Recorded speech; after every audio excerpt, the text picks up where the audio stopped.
খান। ওর জানাজায় আমি আসবো না, আমি সবচেয়ে বেশি ভালোবাসতাম ওকে। শাকিব খানের। ইন্না লিল্লাহি ওয়া ইন্না ইলাইহি রাজিউন।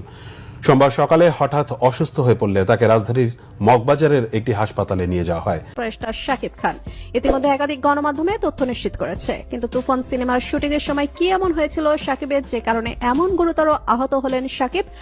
সেখানে কর্তব্যরত চিকিৎসক তাকে মৃত ঘোষণা করেন।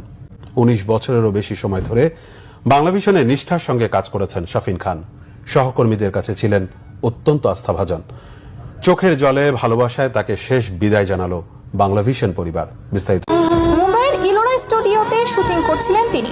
সেখানেই একটি দৃশ্যে অভিনয়ের সময় চোখে আঘাত পেয়েছেন নায়ক। তাণ্ডব সিনেমায় অভিনয় করার সময় গুরুতর আহত হয়ে হাসপাতালে ভর্তি শাকিব খান। শাকিব বিষয়টি নিশ্চিত করেছেন বরবাদ সিনেমার পরিচালক মেহেদী হাসান হৃদয়। প্রিয় দর্শক, আমরা এই মুহূর্তে